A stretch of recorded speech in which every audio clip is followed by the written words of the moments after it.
정말 회자되는 전투라고 불리우는 게 이 7.3 미스틱 전투. 그렇습니다. 여지껏의 전투는 모르겠지만 여기는 진짜 사담 후세인의 메인 부대가 싸우는 전투다. 이건 다르다. 근데 드디어 전술가에 나가면서 진짜 드림 매치가 이루어진다라고 생각을 했단 말이죠. 그런데 이게 생각 같지 않았습니다. 안 보였어요. 모래 폭풍하고 안개하고 기상 때문에 하나도 안 보이는 거예요. 서로 못 봐요. 근데 미군은 뭐가 있었냐? 야간용 연령상 장치가 있었어요. 여론이 보이면서 대충 주변의 실루엣이 보이는 거예요. 붙었죠. 미군한테서부터 전차 포탄이 날라오는데 정확하게 맞는 거예요. 더군다나 미군이 사용했던 이 열화 우라늄탄의 위력이 굉장했어요. 이스팅부터 노포까지 오면서 미국하고 영국군이 이라크군 전차 850대를 격파합니다. 4일째로 넘어가 볼까요? 이런 말 하면 허무할 수도 있는데 4일이 마지막입니다. 아, 정말요? 벌써요? 네. 이라크군의 제2방어진지 쪽에 이제 도달을 하게 됩니다. 근데 여기에 누가 있었냐면 메디나 기갑사단이 있습니다. 이것도 공화국 수비대입니다. 그런데 여기서 예몬 A1 전차가 그 능선을 넘은 뒤에 45분 만에 전투가 종결됐습니다. 그래서 이라크군 같은 경우는 당시 가지고 있던 전투 차량의 거의 3분의 2가 파괴가 됐고 미군의 기술력이 그냥 진짜 승패를 좌우했다라고 봐도 과언이 아닌 정도의 전투였습니다.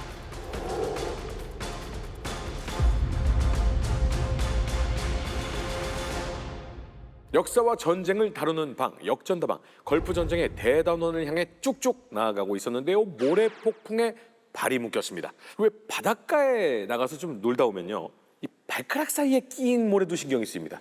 그리고 이제 바지 안에 들어간 모래 좀 털려고 다시 물에 들어갔다 나오면 또 걸려 있고 또 걸려 있고, 그 정도로 사실은 모래가 굉장히 신경 쓰이잖아요. 그러면 이 병력이나 무기나 이런 것들도 이 모래 때문에 고생을 좀 하지 않았을까라는 생각도 좀 들어요.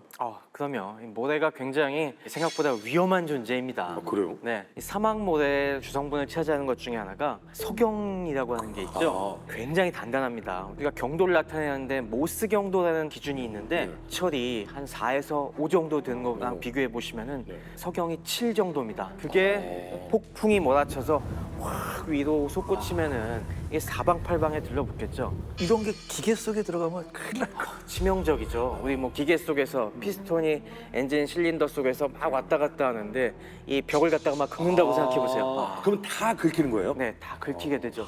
그리고 정밀 부품 같은데도 그런 게 들어가면은 이제 마모가 빨리 되고, 또 이제 사막의 현지 생활 가이드에 보면은 굉장히 주의하라고 나오는 게 이 모래 폭풍이 한번 불면은 차에 먼지가 샥 깔리잖아요. 그때 절대 와이퍼 작동시키지 마라. 이 창문도 다 긁혀요? 창문에 쌓여 있는 게 그냥 고운 찰흙이라고 생각하면 안 된다. 거기 그런 석영 같은 단단한 알갱이들이 붙어 있는 겁니다. 그걸 와이퍼로 싹 긁는 순간 자동차 앞유리가 쫙쫙쫙쫙쫙 기스가 나는 거죠. 워낙 이런 식으로 기계의 수명을 갉아먹는 요인이 되다 보니까 실제로 제가 논문을 찾아보니까 중동 지역에 우리 카타르나 바레인이나 이런 쪽에서 기지로 해서 운항하는 여객기들은 항공 부품들의 마모율이 보통 일반적인 이런 지역들에 비해서 8배나 높다고 합니다. 진짜 그렇게 안 되려면 어떻게 되겠습니까? 매번 정비사들이 조금 운항하면 또 분해해서 다 청소하고 그래야 되니까 그만큼 항공 정비 소요가 엄청나게 늘죠. 그래서 이제 뭐 M1 에이브람스 같은 전차는 왜 가스터빈이잖아요. 당시 기록을 보면 하루에 2-3번 필터를 갈았다는 기록. 그렇죠. 필터 계속 갈아주고 이런 문제들 때문에 사막의 모래 폭풍은 진짜 어마어마한 작전에 큰 지장을 줬죠. 그리고 이제 기계뿐만 아니라 사람도 고충이 어마어마했어요. 그렇겠죠. 일단은 사람이 마시고 씻고 해야 되잖아요. 네. 근데 씻는 거 거의 생각 못했고요. 빨래도 굉장히 힘들잖아요. 그래서 모래로 빨린다고 하더라고요. 모래 속에다 옷 넣어서. 빨려요? 네. 그게 아까 얘기한 것처럼 모래가 까끌까끌하잖아요. 네. 그리고 이제 모래는 굉장히 잘 말라서 건조하기 때문에 네. 실제로 전투하다 보면은 이 군복이 다 땀에 쩔고 해갖고 소금기 막 엄청나게 많고 근데 그걸 갖다가 진짜 모래로 벅벅벅 그냥 빨면은 의외로 깔끔하대요.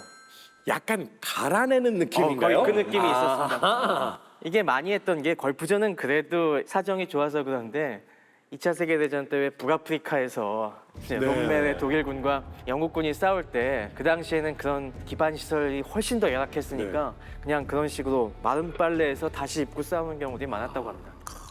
날씨 도중에 전투까지 가면 괜찮은데 사고가 일어나면은 전투도 못 해보고 많은 문제가 생기는 거잖아요. 네. 사고들도 많이 일어났다죠. 아, 네. 그 이 사고의 또 많은 이유가 바로 이 날씨 때문이었습니다. 걸프전의 또 특징 중에 하나가 이라크군이 생각보다 너무 무기력하게 무너지다 보니까 오히려 아군에 의한 오폭이 훨씬 다국적군에겐 큰 위협이 됐었습니다. 네. 그리고 거기에 역시 큰 영향을 끼친 것이 계속 말씀드린 날씨였죠. 근데 최 박사님은 이제 일기예보도 조사하세요? 일기예보를 이때 당시 일기예보를 어디서 입수하셨어요? 미군은 역시 별걸 다 보고서로 만들더라고요. 그래서 그 당시 날씨까지 쫙 별도로 정리해놓은 보고서가 있어갖고 제가 그 당시 날씨 자료를 갖다가 입수했습니다. 심소룡 같은 분이 있었군요. 일기를 쓴 거야. 오늘 날씨 흐렸다가 맑음. 그래서 그날 2월 24일부터 27일까지 걸프전 지역의 일기를 말씀드리도록 하겠습니다. 1991년 2월 24일 사막의 폭풍 작전이 개시된 날입니다. 2월 24일 아침은 굉장히 강한 소나기와 폭우가 몰아치고 있습니다. 지금 날씨가 굉장히 춥습니다. 오늘 최저 기온 영상 1도까지 떨어지겠습니다. 작전에 나가시는 군인 여러분들 꼭 따뜻하게 옷 챙겨 입고 나가시고요. 하지만 낮이 되면 다시 쨍쨍 개면서 굉장히 더운 날씨가 또 이어지도록 하겠습니다. 일교차가 와. 하지만 바람이 굉장히 강하게 불겠습니다. 아침부터 시속 20에서 30km 되는 바람이 불고 가끔 50km 이상의 강풍이 불 것으로 예상되니 먼지 날리는데 각별히 주의하시기 바랍니다. 50km는 거의 태풍인데 사실. 그 다음날 2월 2일차 2월 25일 날씨 말씀드리도록 하겠습니다. 군데군데 소나기가 몰아칠 것으로 예상이 되고요. 바람은 어제보다 더욱더 강해질 것으로 예상이 됩니다. 최대 풍속 시속 70km까지 강한 바람이 불 것으로 예상이 되니 어디 날아가는 뭔가에 다치지 않도록 각별히 조심하시기 바랍니다. 3일차 오늘도 역시 군데군데 어마어마한 폭우가 몰아칠 것으로 예상이 됩니다. 폭우가 몰아칠 때 가시거리가 1km 이하로 떨어질 것으로 예상되니 혹시 아군 쏘지 않을까 특별히 조심하시기 바랍니다. 마지막으로 4일차 2월 27일 날씨 말씀드리도록 하겠습니다. 오늘은 티그리스 유프라테스 강 유역부터 굉장히 짙은 안개가 몰아닥칠 것 같습니다. 혹시 아군 차량 부닥치지 않을까 교통사고에 각별히 유의하시기 바라고요. 가시거리는 거의 제로 수준까지 갈 수가 있으니 피하식별 조심하시기 바랍니다. 이것으로 걸프전 지역 기상 예보를 마치도록 하겠습니다. 감사합니다. 그러니까 이런 정도의 짙은 안개면 아예 눈앞이 안 보이는 거잖아요. 그렇죠. 사막의 겨울이 얼마나 혹독한 조건인지를 느끼셨을 것 같습니다. 근데 사막은 비가 아무리 내려도 홍수는 안 나죠. 나요. 나요? 네. 와디라고 있잖아. 흐르는 강이 홍수가 있어. 나요? 네, 한국처럼 이미 배수 관계 시설이 좋은 데는 한 비가 100mm 정도 와도 홍수가 안 나잖아요. 근데 사막은 비가 한 10mm에서 20mm만 내려도 거의 홍수가 납니다. 모르니까 쏙 나가는 거 아니에요? 우리 허준 어리니까 동물의 왕국을 많이 안 봐서 그래요. 그러게요. 동물의 왕국에 보면 이렇게 사막에 있는 동물들이 있는데 비가 오면은 막 물이 막 강물처럼 흘러가는 이런 것들이 나와요. 물이 안 빠져요 생각보다. 이게 모래 땅이어서 잘 빠질 것 같죠. 네. 평소에 계속 말라 있다 보니까 땅이 계속 굳어갖고 땅 속으로 스며들지 못하고 지면을 통해서 물길을 통해서 한꺼번에 이게 흘러가다 보니까 홍수가 나는 거죠. 그러면 저런 식으로 막 갑자기 폭우가 쏟아지면은 아예 막 물바다가 됐다가 갑자기 바람이 불면 모래폭풍이 확 불었다가 급변하는 날씨에 완벽하게 적응을 하지 못하는 상태로 있었던 거잖아요. 그럼 많은 피해가 있었겠네요. 작전을 한창 치르고 있는 와중에 계속 시계가 나빠지니까 어떤 문제가 생기겠어요. 지상 지원하는 폭격기들이 어디가 목표인지 제대로 분간이 안 가고 워낙 거대한 대전차 군단이 네. 함께 진격하고 있으니까 멀리서 뭔가 차량이 나타나더라도 저게 아군 차량이야, 적군 차량이야 이게 구분이 안 가는 네. 거죠. 특히 진격로가 막 중간중간에 이렇게 겹치고 크로스되는 부분들이 자꾸 생기는데 그럴 때 이게 피하 식별이 안 되면서 급하면 일단 쏘고 보자라고 하다가 맞는 경우들이 생기는 거죠. 실제로 7군단의 5개사단이 쫙 보조를 맞춰갖고 거대한 훅을 치고 들어가는데 부대들이 당연히 스피드가 조금씩 다르니까 앞서거니 뒤서거니 하면서 옆에 가는 부대가 앞으로 쭉 나오면은 저쪽은 공화국 수비대들이 올 것 같기도 하는 방향인데 그렇게 되면은 아군의 뒷공무니를 적 전차로 오해해서 쏘는 경우들이 진짜 생기죠. 그 지금 작전이 이렇게 돌아가는 작전이었잖아요. 근데 이게 만약에 이렇게 앞서거니 뒤서거니 하면서 이렇게 보게 되면 마치 저기다 네. 조우전의 느낌이 있을 수도 있는 거니까. 그리고 지형지물이 강도 있고 산도 있으면 딱 분간이 되니까 거기에 보통 전투 지경선을 그어놓고 저쪽은 다른 놈들 뭐 이렇게 가는데 여기는 사막이잖아요. 네네. 그러니까 그게 구분이 전혀 안 되는 거죠. 그래서 통계를 보면은 미군 전사자 총 148명이 발생했는데요. 그 중에 24%인 35명이 아군의 오사와 오폭으로 인한 겁니다. 이게 제일 유명한 거는 이제 영국군이 당한 거였는데요. 영국군은 작전 기간 중에 47명이 전사했는데 그중에 9명이 미 공군의 A-10기의 오폭에 의한 사망자였습니다. A-10이 전장에서 이라크 전차를 공격하다가 아군 대형이랑 영국군 대형이랑 이라크군 대형을 갖다가 착각한 거예요. 그래서 영국군의 이 워리어 보병 전투차를 갖다가 적으로 오인하고 BMP로 오인한 거죠. 그렇죠. 그걸 갖다 그냥 쏴버려서 두 대가 격파되면서 그런 사망자가 났던 거죠. 그래갖고 이 영국군이 이런 식으로 당하니까 굉장히 열받아갖고 네. 나중에는 작전 막바지가 되면서 이라크군이 정리가 되니까 그 다음부터는 차량마다 다 이 유니온 잭을 겉에다가 크게 달고 다녔어요. 항공식 영국 국기를 별용으로. 갖다가 우리 절대 쏘지 마 이런 시위를 하고 다녔다고 합니다. 그러니까 우리가 지난 시간에 왜 GPS 대한 얘기를 좀 했었잖아요. 네, 네. 이 당시에 미군 사령부에서는 이 GPS가 아군끼리의 오사를 어느 정도 막을 수 있었다고 판단을 했었어요 처음에. 근데 예, 근데 문제는 뭐였냐면 모든 차량에 GPS가 있는 게 아니에요. 그렇죠. 이게 겹치는 와중 혹은 소규모 전투에서 5인 사격을 했을 때 번번이 당하는 게 GPS가 없는 차량이었어요. 그래서 미군이 나중에 어떻게 그 교리를 바꾸냐면 야 앞에 가지 말고 우리 전부 다 일렬로 서라. 일렬로 서서 그냥 가자. 그러면서 어차피 앞에 나오는 건 무조건 적구니까 그냥 쓸어버리자. 이런 식으로 바꿔버려요. 중대가 아니라 횡대 대형으로 예. 주로 바꾸고. 근데 베트남 전쟁 때 이미 그 연구 성과에 따라서 아군에 의해서 죽은 미군의 숫자가 30%까지 나와요. 이미 그때는 모래바람은 없지만 거기는 계속 소나기가 내리는 데고 정글이 있고 그다음에 그때는 GPS도 없는 상황이기 때문에 무전으로 해가지고 적이 어디 있는데 거기다 쏴라 그랬는데 그게 잘못 떨어지는 경우가 너무 많았거든요. 항공 오폭이 비일비재했었죠. 그나마 지금 GPS가 생겨서 저는 요 정도로 그칠 수도 있었다라는 생각도 해요. 그리고 이거는 워낙 미군 사상자가 너무 적게 났기 때문에 상대적으로 그 오폭, 프렌들리 파이어에 의해서 나타난 사상자가 더 크게 느껴졌던 거죠. 그렇죠. 네. 그래도 화가 난 영국군은 영국기 휘날리며 가고 있는데 어찌됐든 해병군단은 거침없이 지금 밀어붙이고 있습니다. 네. 당시 지상전의 페이스를 한번 올려서 가보도록 하겠습니다. 다국적군의 오른쪽 축선으로 한번 넘어가 보도록 하겠습니다. 3일 동안 이 쿠웨이트 핵심 전장에서 미 해병대가 의외의 선전을 하면서 쫙쫙 밀어붙여서 의외의 선전이 너무 선전을 해서 문제가 됐던 선전이었죠. 네. 예. 예상보다 너무 이라크군이 맥없이 무너지면서 미 해병대가 거의 뭐 쿠웨이트 시티 앞까지 왔는데 네. 이 작전의 목표는 결국에 쿠웨이트 시티를 해방하고 쿠웨이트에게 다시 자유를 돌려주는 거 아니겠습니까? 그 목표에 거의 다 도달했습니다. 2월 27일에도 해병대는 이제 마지막 이라크군의 숨통을 끊기 위해서 새벽부터 작전에 나섰습니다. 네. 드디어 쿠웨이트 시티 바로 앞에 있는 가장 중요한 시설 중에 하나인 쿠웨이트 국제공항에 도달했습니다. 이 쿠웨이트 국제공항에는 당연히 굉장히 중요한 시설이기 때문에 그동안 맥없이 무너졌던 이라크군이 여기에서는 최후의 결사항전을 하지 않을까 해병대도 굉장히 긴장을 많이 하고 있습니다.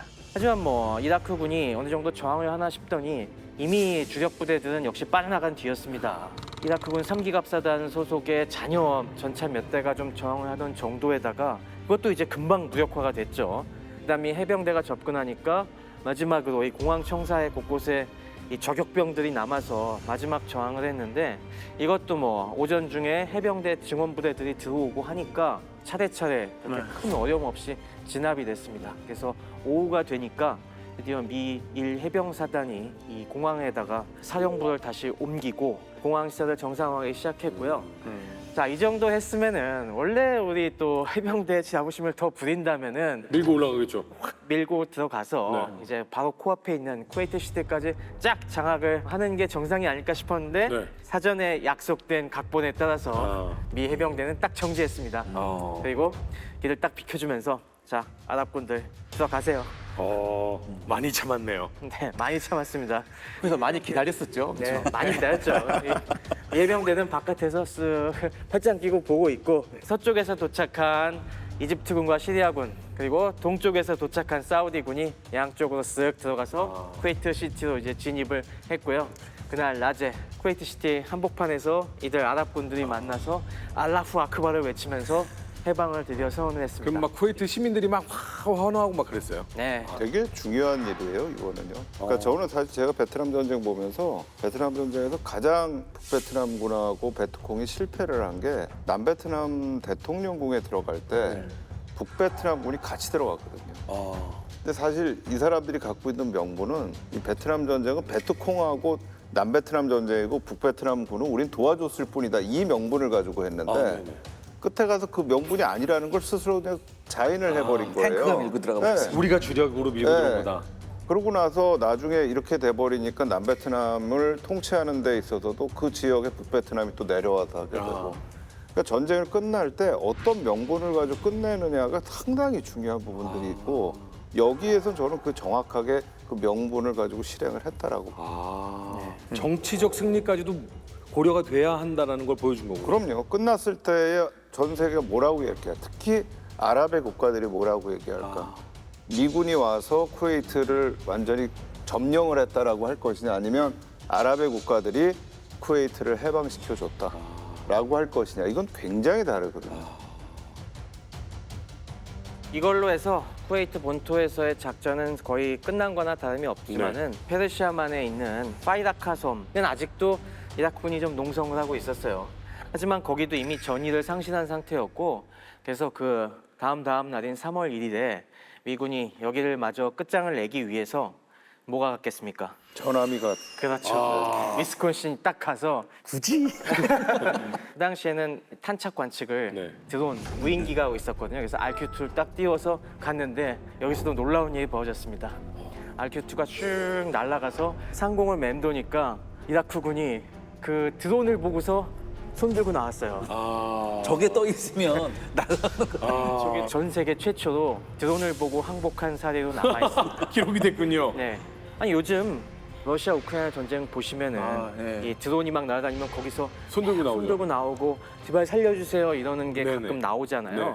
그 시초가 사실 이때입니다. 저희가 이렇게 주요 축선을 따라서 지상전을 쭉 살펴봤습니다. 정리하면 또 우리 브리핑 심슨 아니겠습니까? 방금 이제 최 박사님 말씀하신 쿠웨이트 해방이 사실 사막의 폭풍 작전의 정치적 목표였습니다. 그럼 이거는 부시 정부 혹은 뭐 다국적군 입장에서는 전쟁을 이제 끝내도 되는 명분이 생긴 거죠. 그렇죠. 네, 그런데 27일 새벽 1시에는 이라크가 이제 국영 방송을 통해서 우리 이라크 군대는 다 철수했다라는 이야기를 합니다. 그리고 27일 날 아침에 어마어마한 일이 언론에서 보도가 되자 정치적 압박을 막 느끼기 시작을 합니다. 이게 죽음의 고속도로 방금 말씀하신 게 80번 고속도로 사건인데, 그러니까 언론에서는 굉장히 센 표현하기를 좋아하잖아요. 특히 전쟁 상황에서 죽음의 고속도로는 양반인 표현이었습니다. 고속도로를 위해 학살 이런 게 굉장히 많았었어요. 그러면서 최초의 보도가 나왔을 때 사진은 검열이 제대로 안 된 상태에서 나온 사진이 몇 개 있었거든요. 굉장히 충격적이었거든요. 근데 이게 사실 이 80번 고속도로는 쿠웨이트 시티에서부터 이제 이라크 남부 도시 바스라로 연결되는 고속도로예요. 그러니까 거의 외통수 고속도로였는데 처음에는 이제 쿠웨이트를 침공할 때 이라크가 이 루트로 갔고 6개월 지난 시점에서는 이 루트를 통해서 이제 도망가야 되는데 이거 포착을 했어요. 그래서 미 해병대가 그 공군에 지원 요청을 합니다. 그래서 A-10이 나타났어요. A-10 편대장이 이런 판단을 내립니다. 길이가 굉장히 수 킬로미터로 길었거든요. 맨 처음하고 맨 끝을 일단 폭격으로 가둬놓자. 이렇게 해서 가둬놓고 난 다음에 여기에 미 해군 함재기들이 달려듭니다. 그래서 이 미 해군 함재기들이 여기에다 네이팜탄, 그다음에 러시아 우크라이나 전쟁이 많이 나와서 집속탄 있죠. 네. 클러스터탄을 떨어뜨려요. 근데 이게 어마어마한 효과를 발휘했습니다. 그래서 적게는 1,800대부터 뭐 2,800대까지 이제 분분한데 아무튼 수천 대의 차량이 여기서 격파가 돼요. 그다음에 사망자는 가늠이 솔직히 안 됩니다. 300~400명이라고 보는 데도 있고 무려 1만이 넘는 사망자를 보는 적도 있고 뭐가 어떻게 됐든 사망자의 형체가 알아볼 수 없을 정도로 처참한 광경이 벌어져요.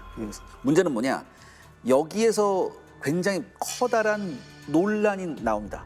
즉 한마디로 이게 정당한 공격이냐 아니면 이게 뭐냐? 학살이냐? 학살이냐? 그런 문제죠. 근데 양측의 주장이 달라요. 이라크는 뭐냐면은 사건이 벌어지기 며칠 전에 이미 이라크는 주장을 뭐라고 하냐면 소련을 통해서 우리가 정전을 얘기했다. 그렇기 때문에 우리는 지금 그 정전에 의거해서 철수하고 있는데 무방비 상태인 우리를 공격했다. 이렇게 된 거고 미국 쪽 주장은 전혀 다르죠. 노만 셔커 장군이 뭐라고 했냐면은 고속도로에 대량의 군 장비품이 있었기 때문에 우리가 공격을 해야 됐었고 그다음에 저들은 쿠웨이트에서 엄청난 전쟁 범죄를 저지른 자들이다. 그렇기 때문에 우리가 저들을 그냥 돌려보낼 수는 없었다. 근데 이게 말씀드렸듯이 국제 여론, 미국 내 여론뿐만 아니라 국제 여론에서 뭐 엄청난 논란을 불러일으키죠. 그러자 이제 부시는 당황한 나머지 이제 파월을 부르죠. 전쟁 이제 끝내야 될 것 같다. 당장이라도 정전을 해야 될 것 같다라고 하니까 파월은 대답을 하기가 좀 애매했어요. 왜냐하면 본인이 생각했던 군사적 목표는 아직 달성이 안 됐거든요. 공화국 수비대 주력을 섬멸하는 거는. 그래서 시간을 좀 끌려고 합니다. 슈와츠코프랑 한번 상의를 해보겠습니다. 근데 그 사이에 이미 부시는 다른 사람들하고 논의를 통해서 정전으로 전쟁을 끝내야겠다라는 결심을 하게 됐고 21시에 전투 중지를 하겠다는 선언을 합니다. 아이고야. 그런데 또 거기에 대해서 이제 파월이나 군에서 조금만 더 시간을 주십시오 뭐 이렇게 하니까 그래 내가 발표는 21시에 하겠지만 실제로 정전은 24시에 하는 걸로 하자라고 해서 27일에서 28일 넘어가는 그 자정에 정전이 되는 겁니다. 그러다 보니까 이제 걸프 전쟁의 지상 작전, 그러니까 소아마개 폭풍 작전에서의 지상 작전은 딱 100시간 전쟁이 되는 거죠. 네. 근데 이게 이제 대통령이 이렇게 하겠다라는 것을 이렇게 군 수뇌부들 또 알게 된 거잖아요. 네. 밤 12시까지밖에 시간 없어. 무슨 미션 임파서블 같다. 네, 그래서 7군 단장, 18군 단장, 지금 우리한테 하루의 시간이 있다. 막 이제 들어가는 거죠. 27일 하루 동안에. 그런데 주력 선멸에는 실패를 합니다. 열심히 추격을 하고 열심히 이동을 했지만 너무 짧은 시간이죠. 짧은 시간이었고 이미 이라크군은 그 바스라 포위망을 빠져나간 뒤였거든요. 네. 그래서 공화국 수비대에서도 특히 기계화 부대, 전차 부대, 기갑 부대 주력이었던 5개 사단이 큰 피해를 입지 않고 유유히 빠져나갔다라는 해석이 주를 이제 이루고 있거든요. 그러면서 혹자는 이걸 가지고 뭐 The Great Escape, 대탈출을 했다라는 식으로까지로 말할 정도로 결국에는 군사적인 목표였던 공화국 수비대 주력을 섬멸하는 데는 실패했던 전쟁이라고 이제 평가를 하게 되는 거죠. 그러면 결국에는 왜 이거를 실패했을까를 좀 놓고 보자면 사실 이제 합동성 문제로 귀결시킬 수 있을 것 같아요. 그래서 이제 첫 번째가 해병대와 육군과의 어떤 그런 협조입니다. 그러니까 해병대는 분명히 조공의 역할로서 모루 역할을 해줬어야 됐는데 오히려 여기서 더 치고 나감으로써 이라크군이 예상보다 더 빠르게 철수를 해버리는 결과를 빚어왔고 그렇다면은 7군단이 더 빨리 가서 테러를 차단하고 그 다음에 옆을 쳤어야 되는데 기동 속도가 또 느리다 보니까 결국에는 그걸 맞추지 못하고 이라크 군대가 빠져나갔던 측면이 있었던 거고 해병대 입장에서는 어떻게 보면 이제 육군과의 어떤 경쟁이 붙은 나머지 좀 근시안적인 시각을 분명히 가졌던 거고 자기들이 이렇게 해놓고 와 하면서 결국에는 큰 그림을 좀 보지 못했다라는 좀 그런 문제점이 분명히 있었던 것 같아요. 그리고 또 하나 봐야 될 게 뭐냐면 육군과 공군 간의 관계입니다. 그래요? 네, 이게 뭐냐면 지금 7군단이 공격 속도에 박차를 가했던 게 26일부터거든요. 그리고 27일 날은 지금 이제 이미 공화국 수비대가 바스라 포위망을 빠져서 이제 도망가고 있는 상황인 거잖아요. 그러면 이렇게 도망가고 있다, 철수하고 있다, 이건 사실 공군에게 엄청나게 좋은 기회입니다. 그렇죠. 왜냐하면 그전에는 부대들이 사막 속에서 은폐하거나 아니면 숨어 있거나 하는데 이때는 이미 제한된 기동로로 노출되어 있는 상태고 뻔히 어디로 가는지 알거든요. 그럼 여기서 타격을 하면은 엄청나게 섬멸을 할 수 있어요. 하지만 공군에게 이 타격 임무가 하달되지 않아요. 왜요? 슈와츠코프나 아니면 사령관들이 공군에게 그 명령을 내리지 않습니다. 왜냐하면 주인공이 육군이 돼야 되니까. 끝까지 7군단이 가서 섬멸을 신속한 기동을 통해서 이라크군, 공화국 수비대를 경멸할 수 있을 거라고 믿었고 또 그렇게 해주길 바랬기 때문에 마지막에 그 위에 있는 케이크의 가장 맛있는 부분을 공군이 가져가기를 원치를 않았던 거죠. 또 이거를 구조적으로 파고 들어가 보면 육군과 공군 사이에 화력 협조선이라는 문제가 있습니다. 당시의 걸프 전쟁에서는 미군 육군 같은 경우는 1984년도에 만들었던 에어랜드 배틀이라는 공지 전투라는 교리 혹은 싸우는 방식을 가지고 싸우려고 했어요. 근데 이게 뭐냐면 소련군에 대해서 싸우려고 하는 방식입니다. 그러니까 소련은 본인들보다 수적 우세에 있기 때문에 수적 열세인 미군이 어떻게 소련군과 싸울 수 있을 것인가? 그러면 육군만으로는 안 돼. 공군이 도와주는 식으로 함께 싸우지 않으면 소련군과 싸울 수 없다. 그리고 소련군은 재파식 공격을 해오기 때문에 그러면 원거리에서부터 공군이 소련군의 전력을 약화시켜준다. 그러면 이제 다가온 소련의 육군 지상군과는 육군이 또 공군의 협조를 함께 받아서 기동전으로 유연하게 임무형 지휘도 하면서 예전처럼 방어 이런 게 아니라 조금 더 유연하게 기동전으로 한번 소련군과 싸우겠다라는 거예요.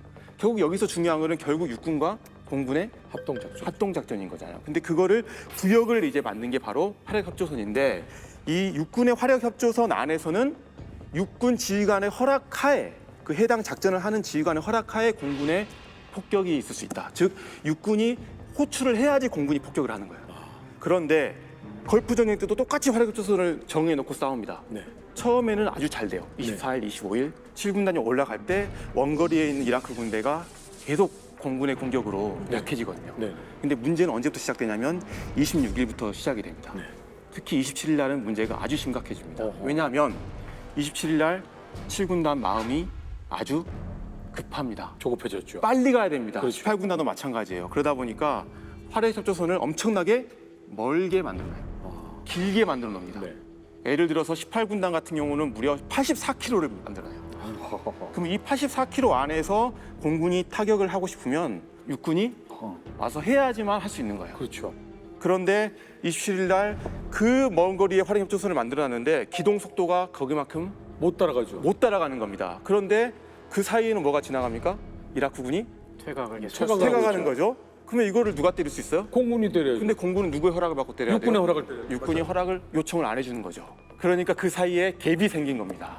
아, 이거는 자율적으로 공군이 좀 때리게 해줘야 되는 거 아닌가요? 네, 이게 그 구조적인 문제인 겁니다. 아. 그렇게 미군이 합동작전을 하기 위해 많은 노력을 해왔지만 실제 전쟁에서는 이게 정말 어렵구나 라는 걸 또 깨달았던 거고 이 전쟁 끝나고 나서 또다시 이제 합동성에 대한 것을 엄청나게 이제 고민을 계속 하게 되고 하지만 여전히 합동성은 완벽하게 달성될 수 없는 문제로 남아 있는 것 같습니다. 물론 많은 노력을 하고 있지만 네. 그러니까 정치적 승리와 군사적 승리의 목적이 달랐는데 군사적으로 완벽한 승리를 하기 위해서는 사실 이라크 공화국 수비대의 섬멸이었습니다. 군의 목적은요. 그렇죠. 네. 자, 원장님, 정치적으로 고려할 게 얼마나 많았길래 이렇게 군사적 요인은 포기했을까요? 뭐 저희가 이제 생각하면 그냥 상상할 수 있는 부분들은 이런 게 있는 것 같아요. 그러니까 이라크까지 들어가면 이라크 사회가 굉장히 어지러워질 거고 그러면 전혀 계획하지 않았던 이라크 점령의 문제가 생길 거고 뭐 이렇게 해서 비용이 들 것 아니냐 이제 이런 식으로 저희가 생각할 수가 있는데 실제로는 슈와츠코프의 증언은 조금 달라요. 그러니까 슈와츠코프의 증언 첫 번째가 이라크에 지금 이 사담 후세인을 가가지고 막 이렇게 진압을 하고 바그다드를 점령하고 나면 순위파가 완전히 무너질 거 아니냐. 그럼 시아파가 또 득세를 할 거다. 근데 시아파가 어디냐? 이란이다. 이란이죠. 그러면 이 전쟁의 결과가 시아파한테 다 모든 거를 지금 줘버리는 이런 결과를 가져올 수도 있는 거 아니냐. 일단 내부적으로 볼 때. 그다음에 두 번째 문제는 정확히 이런 얘기를 합니다. 바그다드에 가는 문제는 베트남 전쟁을 기억한다면 우리는 우리가 한 일에 대한 국제적 정당성이 없은 것이다. 그러니까 이 베트남 전쟁에서는 국제적 정당성을 우리가 얻지 못했기 때문에 세계 여론의 전투에서도 패했고 결국 국내에서의 여론 전투에서도 우리가 패했다. 그런데 걸프전에서는 8개의 유엔의 결의안이 나왔는데 그 결의안에서 쿠웨이트에서 이라크를 쫓아내라는 말은 있었지만 이라크에 들어가서 바그다드를 점령하고 나라 전체를 정복하고 사담 후세인을 교수형에 처하라는 거는 한마디도 없었다. 근데 우리가 지금 그것도 없는데 우리가 어떻게 들어가겠냐. 프랑스는 안 갔을 것이다. 이라크와의 원래 관계가 있었기 때문에. 그래서 기본적으로 지금 슈와츠코프는 만약에 우리가 이 바그다드로 갔으면 우리하고 영국군하고 둘이 갔을 것이다. 네. 그렇죠. 아랍 합동군도 안 따라올 거예요. 그렇죠. 아랍 합동군도 안 따라오고. 그럼 전 세계가 우리를 어떻게 받겠냐. 거기에다 우리가 거길 가면 우리는 거의 타르 구덩이에 빠지는 것처럼 될 거다. 여기에다가 우리가 지금 영국군하고 우리하고 들어가게 되면은 점령 비용의 거의 100%를 우리가 다 지불할 거다. 세 번째 또 너무 재밌어요. 우리 사담 후세인 못 찾는다. 그렇겠네요. 근데 이 얘기를 하면서 무슨 얘기를 하냐면 파나마에 10,000명의 미국인이 있었지만 노리에갈 못 찾았다. 똑같이 우리가 지금 이라크 들어간다고 해야지 바그다드에서 후세인 찾을 수 있을 거라고 생각하냐? 못 찾는다. 그럼 결국은 들어가서 점령을 해놓고도 우리는 아무것도 이룬 게 없는 상태가 될 수가 있다. 이런 얘기를 해요. 그러니까 당시의 상황을 저는 명확하게 좀 보여주고 있다. 여기에 플러스 사실은 미국 공화당이 외부에서의 전쟁에 갖고 있는 태도, 어떤 군사비라든가 재정 문제에 대해서 갖고 있는 태도를 정확하게 보여주고 있었던 게 아닌가 이렇게 생각이 됩니다. 그러니까 미국이 처음부터 여기 개입하면서부터 가장 신경 썼던 게 뭐냐면 베트남 전쟁에서 실패를 반복하지 않겠다라는 거예요. 그 말은 출구 전략을 확실하게 만들어 놓고 가자. 그렇죠. 그 출구 전략이 바로 쿠웨이트를 해방시키는 거잖아요. 그 정도만 하면 됐다. 네. 근데 그게 슈와츠크프뿐만 아니라 미국에 있는 일반적인 리더들의 공동된 인식이었습니다. 이 당시에는. 케이크 맛있어 보이는 케이크 있는데 한 조각을 먹었을 땐 영양분도 보충하고 맛도 있고 하는데 다음 조각을 딱 떠서 먹는 순간 영양도 과잉이고 남들한테 저거 욕심 많네라는 눈총도 받고 손 안 대는 게 딱 여기까지가 최고의 전략이다라는 지금 느낌인 것 같은데요. 그거 더 먹었다 나중에 다 토하죠. 일방적으로 패한 이라크는 유엔에 결의안 12개를 모두 받아들였습니다. 걸프 전쟁은 끝이 났고요. 유엔이 정한 배상금을 갚는데 30년이 걸렸답니다.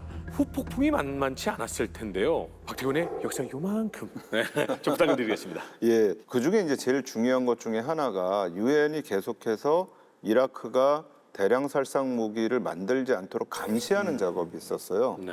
대량 살상 무기를 만들지 않도록 감시하는 데는 핵무기도 있지만 화학무기도 있고 여러 가지 무기들이 있단 말이에요. 근데 이 재료들을 하다 보면 정말 가서 감시해야 될 때가 굉장히 많아요.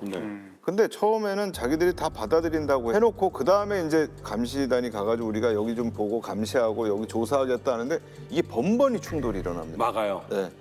또 하나 이제 이 걸프 전쟁이 이렇게 하고 나서 그럼 이후에 이라크라든가 이 중동에서 더 이상 문제가 일어나지 않도록 해야 된다라고 여러 가지 논의가 돼야 되는 시점에 소련 공산 정권이 붕괴를 해버렸어요. 이게 이제 91년 말입니다. 근데 이렇게 되니까 또 사람들의 관심이 걸프 전쟁으로부터 좀 멀어지는 이제 이런 상황이 또 왔고요. 또 이런데 또 그 후유증이 이제 중동에서 또 나타나는 부분들이 있어요. 하나는 이게 전쟁이 끝나고 나면은요, 이제 전쟁으로 인해서 재난들 이거를 복구하는 작업들이 굉장히 필요한데 또 한편으로 베이비 붐이 일어납니다. 그래요? 대부분의 국가들이 전쟁 끝나고 나면 인구가 늘어나기 시작합니다.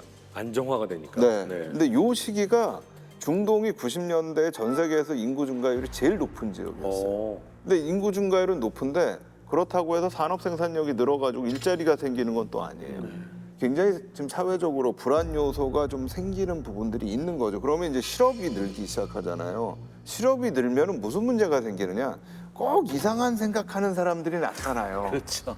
이상한 생각이 어떤 생각이죠? 너 일 없잖아. 너 같이 한번 뭐 해볼래? 사회 불안을 조장하는. 근데 그 시점에서 또 일어난 게 93년 2월 26일에 세계 무역센터의 지하에서 폭탄 테러가 일어납니다. 사상적 선동이. 그렇죠. 근데 이게 이제 사실 어떻게 보면 테러와의 전쟁의 시작입니다. 원래 이제 테러가 제일 좀 심했던 게 1970년대입니다. 70년대 대땅트 시기에 한편으로는 어떤 강대국에 의한 통제 질서가 약간 느슨해지는 거가 있고 또 한편으로는 60년대에 68혁명 전후해가지고 했던 사회운동 세력들이 뭐 적군파라든가 이런 어떤 이 테러리스트들이 돼가지고 이제 70년대 보면 테러들이 계속 일어납니다. 근데 그게 80년대 좀 잠잠했어요. 다시 한번 신냉전이라고 하는 굉장히 이 강한 어떤 이 냉전적 대립이 오면서 좀 조용해졌다가 이제 냉전이 끝나면서 새로운 눈에 보이지 않는 적들과의 그런 어떤 평화를 파괴하는 이 세력들과의 전쟁이 이제 여기서부터 다시 시작된다라고 보면 될 것 같고요. 이제 미국 내에서도 후유증들이 생깁니다. 그래서 그때 이제 나타났던 게 걸프전 신드롬이라고 해가지고 왜 도대체 이 사람이 왜 아픈지를 몰라요, 이유를. 근데 이게 정신적으로 아픈 사람들도 있었지만 뭐 피부병이 있거나 아니면 어디 속이 안 좋거나 뭐 이런 현상들이 나타나요. 걸프전에 관련됐던 사람들 중에. 그래서 이거를 가지고 막 조사를 하는데 명확하게 나오지를 않습니다. 그래서 그런 어떤 현상들이 또 하나 있었고요. 두 번째는 이 시기에 이제 걸프전을 치르고 소련이 붕괴를 하고 나니까 이것과 더불어서 미국이 가는 게 해외에 있는 주둔 미군들의 재배치 작업에 들어갑니다. 그러니까 이게 냉전일 때는 기본적으로 소련이라는 거를 중심에 놓고 이 적을 어떻게 막아야 되느냐 하는 걸 중심으로 해서 쭉 배치를 해놨는데 소련은 무너졌고 중동은 지금 걸프전은 끝났지만 아직 안정은 안 돼 있는 상황이고 거기에 이제 아시아 쪽으로 오면은 79년부터 또 중국은 개혁 개방을 시작한 상황이고 또 91년, 92년이 되면 중국이 대한민국하고 수교까지 하잖아요. 그러니까 그러면 지금 미국이 해외에 있는 미군들을 어떤 방식으로 재배치해야 되느냐 이제 이 논의가 요 시기부터 시작이 됩니다. 요때 이제 사실 한국군의 평시작전권이 주한미군 사령관으로부터 한국군으로 오죠. 그러니까 전시작전권은 그대로 있지만 평시작전권이 오고 한국에 있었던 전술 핵무기가 다 철수하는 것도 미군의 해외에 주둔 미군의 재배치와 관련돼서 논의가 되는 이제 그런 부분들이고요. 얘는 팍스 아메리카나 시대의 세계 질서를 유지하는 군대로 이제 바꾸려고 그렇죠. 하는 거죠. 네. 근데 이게 미군의 재배치 계획이 이때 시작해가지고 아들 부시 대통령 때까지 계속됩니다. 네. 꽤 오래 진행이 돼요. 네. 그러니까 이게 보통 처음에 일은 아니죠. 예, 아버지 부시가 시작을 했는데 클린턴 행정부가 들어오면서 이게 또 한번 맞습니다. 어떻게 가야 되나 이러다 아들 부시가 들어와서 아이 계속 해야지 네. 라고 하는데 9.11 테러가 일어나고 그러면서 이라크 전쟁, 아프가니스탄 전쟁이 시작이 맞아요. 되니까 네. 다시 한번 이게 또 흔들리게 되는. 근데 어쨌든 그런 어떤 2000년대 이후의 얘기들이 걸프전으로 인해서 나타났던 영향이 연속선상에서 저희가 좀 봐야 되는 측면이 있습니다. 처음에 저희가 이 군의 이름을 유엔군, 연합군이라고 안 하고 다국적군이라고 한 이유에 대해서도 얘기를 했었는데 또 한 가지 이름 중에 야, 이런 이름을 붙이는 게 낫지 않냐라고 한 게 다목적군이었습니다. 모든 군의 이 목적이 달랐다 이런 네네네. 얘기를 했었는데 네네. 당연히 전쟁이 끝났으니 목적을 이룬 군도 있고 안 이룬 군도 있고 손익 계산을 해봐야겠죠. 예. 전쟁은 돈이잖아요. 네. 그래서 이 전쟁 이후에 손익계산서를 한번 제가 좀 뽑아봤어요. 네. 예. 먼저 미국 한번 뽑아봤습니다. 미국이 가장 주도적인 역할을 했죠. 걸프전 비용이 약 한 610억 달러 정도 됐었는데 사막의 폭풍 작전에만 들어간 돈이 315억 달러예요. 그런데 미국은 걸프 지역 국가고 이제 일본, 독일로부터 이제 좀 전쟁 비용을 좀 받았는데 그게 한 550억 달러 정도 됩니다. 550억. 많이 넘겼네. 그다음에 게다가 걸프전 후에 중동에 대한 미국의 이제 무기 수출이 급증을 하죠. 이게 사실은 진짜 목적이었던 것 같아요. 그러니까 전쟁 후에 사우디만 해도 미국으로부터 약 한 300억 달러어치의 무기를 구매합니다. 그다음에 쿠웨이트 역시 미국으로부터 무기를 한 50억 달러어치 구매를 합니다. 이렇게 살다가는 안 되겠다. 언제 또 털릴지 모르겠다. 이런 생각. 50억 달러면 5조 원 거죠. 그렇죠. 그다음에 또 중요한 건 미국 기업들이 이제 전후 쿠웨이트 복구 사업이 있었잖아요. 여기서 한 또 50억 달러 정도. 받은 거 말고 그냥 수출한 것만 쓴 돈만큼은 수출을 했네요. 그렇죠. 그러니까 이게 지금 공식적으로 발표된 거고 그 이면에는 또 더 많은 돈이 오갔다 이런 얘기가 있습니다.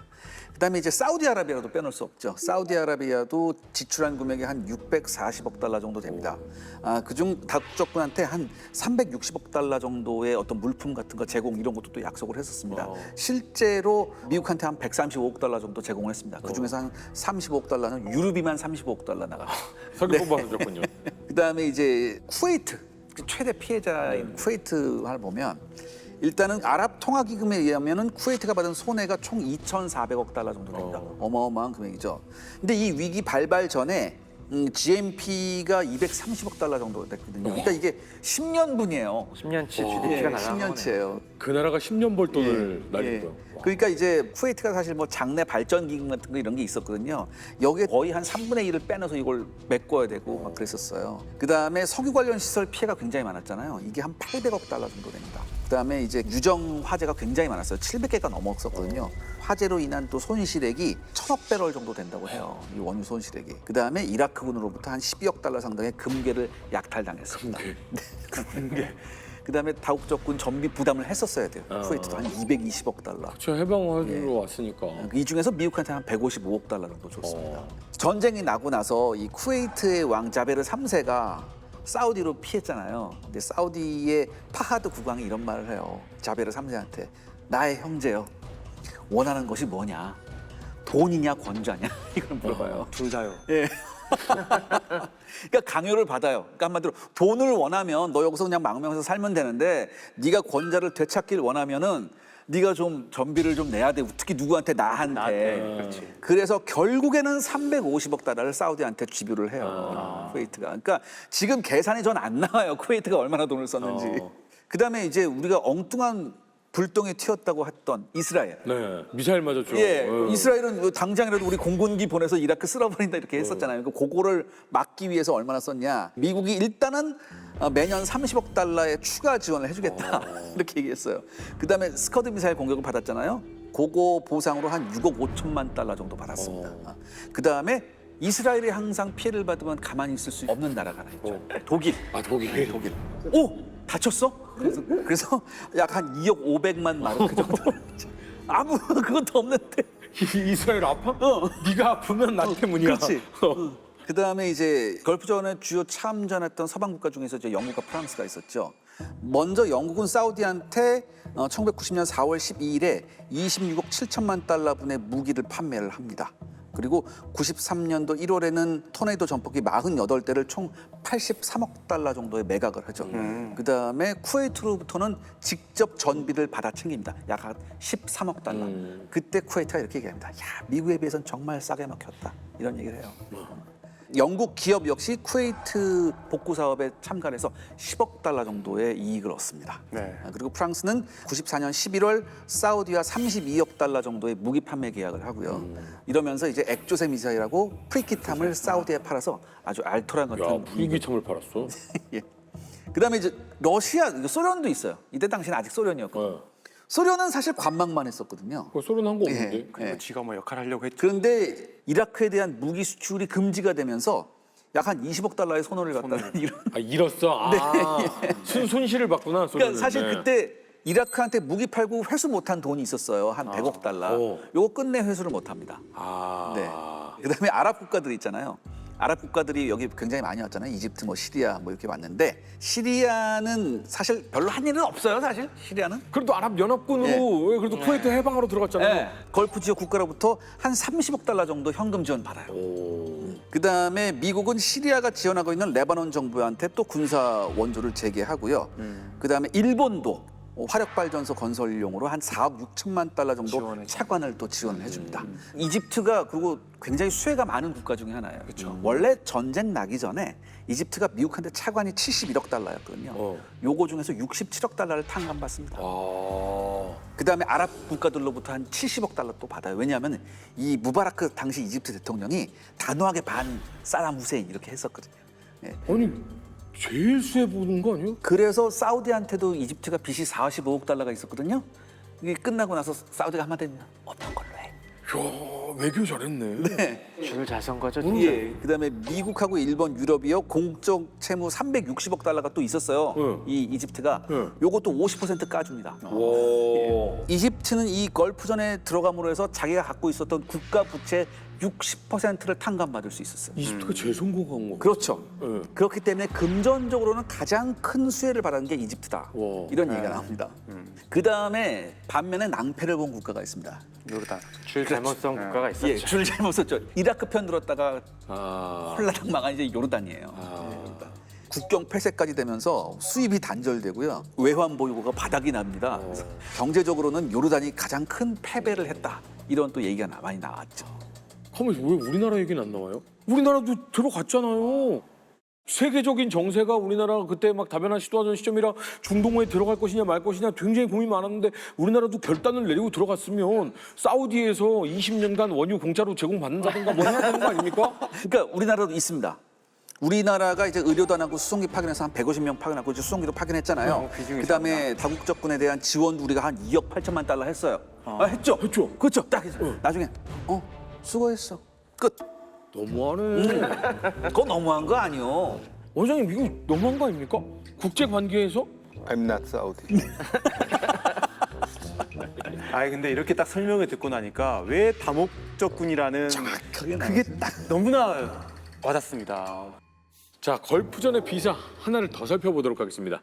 방금 손익계산서에서도 나왔지만 쿠웨이트는 유전 화재로 손실이 엄청나게 커졌습니다.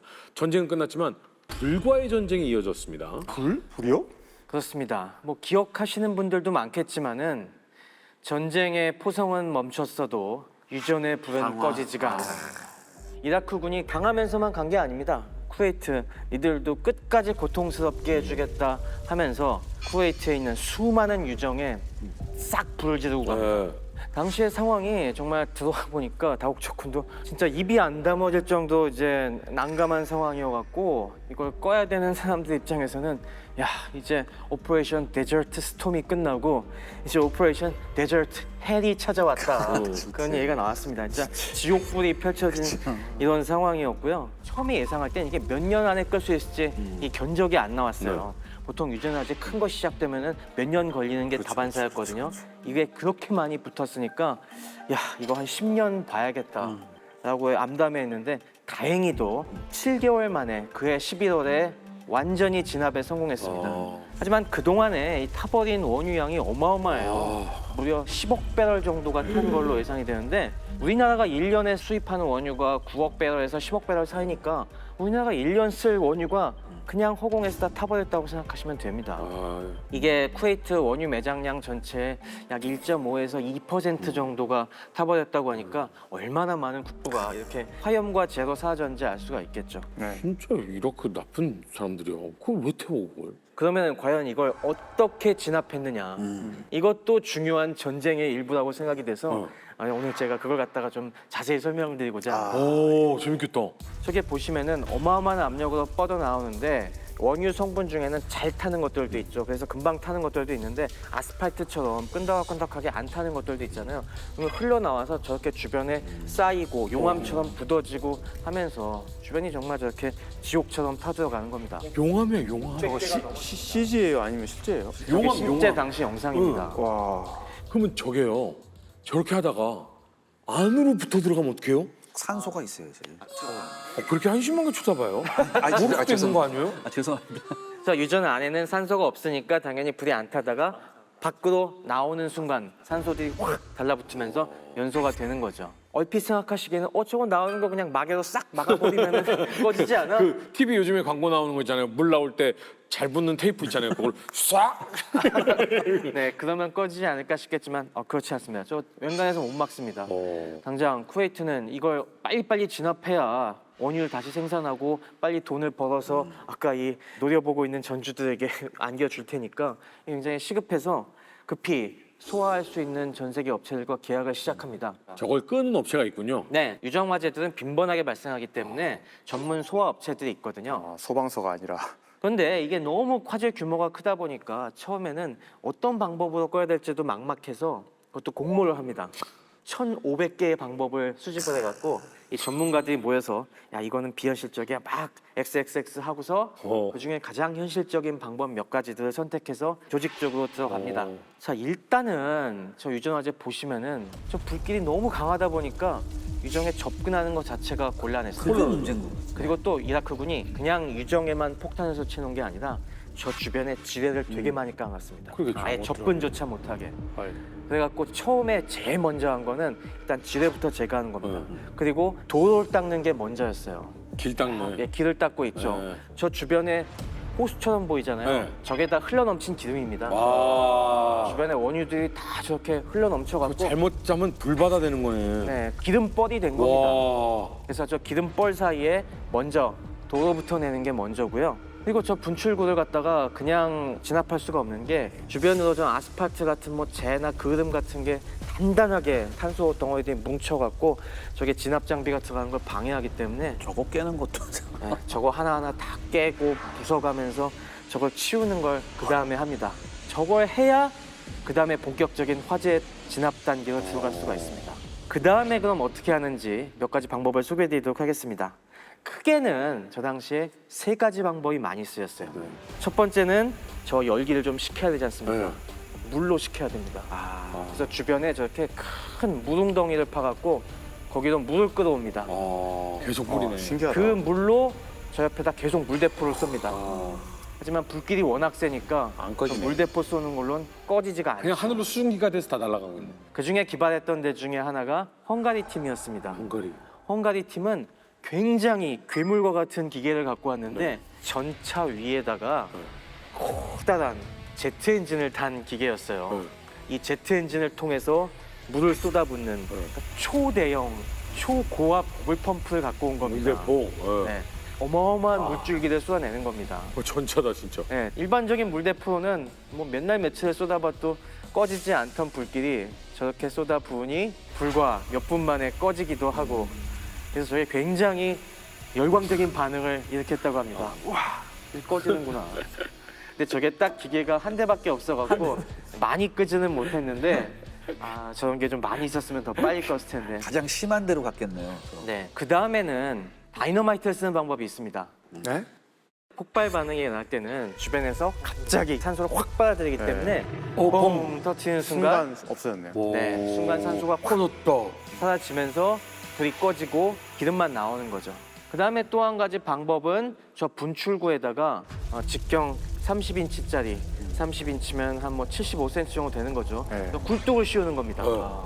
네. 이 굴뚝을 씌우면은 저 굴뚝 위로 화염이 올라가지 않습니까? 굴뚝 효과 때문에 주변 공기를 굴뚝이 쭉 빨아들여요.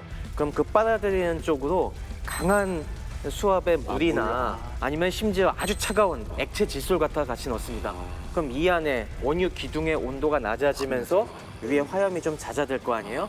그때 위에도 물을 엄청나게 끼얹어 갖고 이 불을 끄는 방법이 있습니다. 물과 폭탄까지 총동원돼서 네.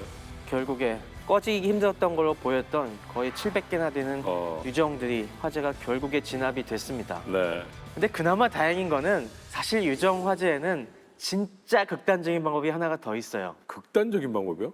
그런데 다행히 그건 안 쓰였는데 이게 무슨 방법이었냐면은 네. 핵폭탄을 터뜨리는 방법입니다. 핵을 터뜨린다고요? 네. 이거는 어떤 나라에서 해봤었을 것 같습니까? 이건 절대 내가 봤을 때는 일반적인 유럽이나 무슨 이런 데가 아니야. 네. 공산권에서 했을 것 같은데. 소련? 자, 소련에서 이 방법을 써왔던 역사가 있었습니다. 그리고 실패했을 것 같은데. 아니에요. 성공했었습니다. 성공했다고요? 네, 1963년도에 우즈베키스탄에서 저건 주로 가스전 화재가 저런 문제를 일으키는데, 원래 가스전은 조심조심해서 압력이 한꺼번에 터져 나오지 않게 뚫어야 되는데 이게 잘못 뚫어갖고 불길이 한번 생겼는데 저기 3년 동안 진압을 못했어요. 아이고. 그래서 물대포 다 아무리 동원해도 못 끄니까 소련 이 기술자들이 고민하다가 핵폭탄을 써보자. 저걸 막아야 되는데 위에서는 안 잡히니까 지하로 뿜어 나오는 구멍 옆으로 역시 구멍을 파갖고 그 지하에 핵폭탄을 넣은 다음에 이걸 터트리면 어떻게 되겠어요? 그 주변에 땅이 완전히 무너지면서 이 구멍을 막지 않겠느냐. 그래서 계산을 해보니까 이거 가능성이 있는 것 같아요. 그렇다고 가스전에다가 핵을 터뜨려요? 네. 그래서 결국에 1,400m짜리 구멍을 파갖고 30킬로톤짜리, 그러니까 히로시마 원폭의 2배 정도 되는 원폭을 터트려갖고 결국에 3년 만에 저 구멍을 막는 데 성공을 했습니다. 한 번 되니까 소련이 이거 괜찮은 방법인데? 그 뒤로도 사고가 날 때 저걸 시도해봤습니다. 그래서 더 큰 가스 사고에서 한번 시도를 해봤는데 그때는 실패를 했습니다. 왜 실패했냐면은 그때는 우크라이나에서 시도를 해봤었는데 지금 원폭이 터지면서 메인 구멍이 막혀 나갔지만 주변 암석이 다 깨져 나가면서 주변에 구멍이 많이 생겼어요. 막 새 나가는 구멍이 여러 개가 생겨서 이거 갖고는 안 되는구나 해서 우크라이나하고는 악연이 또 있었네. 네. 그 다음에 마지막으로 시도된 게 1980년도에 한 번 더 시도를 해봤는데 이때도 실패해갖고 이 방법이 그렇게 안정적이지는 않다 싶어갖고 그 뒤로는 시도가 안 됐습니다. 그래서 뭐 이런 방법을 동원해 가면서 총 동원된 인력이 1만 명의 인력이 투입이 돼갖고 저때 저런 물대포에 퍼부은 물이 57억 리터였습니다. 57억. 돈은 무려 15억 달러 썼습니다. 화재 진압에. 그래서 11월에 겨우 진압이 완료가 됐습니다. 하지만 이게 끝이 아니에요. 불은 다 껐지만은 저걸로 인한 환경 재앙은 아직까지도 계속이 되고 있습니다. 이라크가 별짓을 다 했는데 저렇게 주변에 원유를 대책 없이 유출시키고 페르시아만 해도 미 해군을 막아보겠다고 어마어마한 원유 유출시켜갖고 페르시아만 이제 해양 생태계가 절단이 났고요. 저렇게 흘러나온 원유가 아직도 쿠웨이트 곳곳 사막에 고여 있다고 합니다. 이거 한 10%밖에 아직 정화를 못 해갖고 역시 사막 생태계가 상당히 많이 파괴가 돼 있고 이런 식으로 걸프전은 인명 피해, 재산 피해도 있었지만 이런 면에서도 끔찍한 후유증을 남긴 전쟁이 아니었나 싶습니다. 자, 현대인의 갈증을 한번 풀어보려고 준비한 걸프 전쟁 많은 분들께서 사랑해 주셔서 뿌듯한 마음이 좀 들고요. 네 분에게 다시 한번 감사한 마음이 좀 듭니다. 심소령님 아니죠? 심중령님의 9살 때 일기장으로 걸프전을 시작했으니까 심중령님 마지막 진급 소감으로 오늘의 방송 마무리 짓도록 하겠습니다. 네. 그러니까 역전다방을 하면서 실제 좀 힘든 부분도 있었는데 어떻게 보면 이번에 진급된 게 조금 다시 열정을 가지고 열심히 해라라는 의미가 아닌가 이렇게 생각을 했습니다. 제가 중학교 때 좋아했던 가상의 인물이긴 하지만 태백산맥에 나오는 심재모 소령이었었거든요. 저랑 같은 성이어서 그래서 그런지 모르겠지만 심소령입니다. 제가 그래서 그런지 제 별명인 심소령이 너무나 마음에 들고요. 앞으로도 이 막내 심소령으로서 좀 여러분들께 더 많은 사랑을 받을 수 있도록 더 정진하도록 하겠습니다. 감사합니다.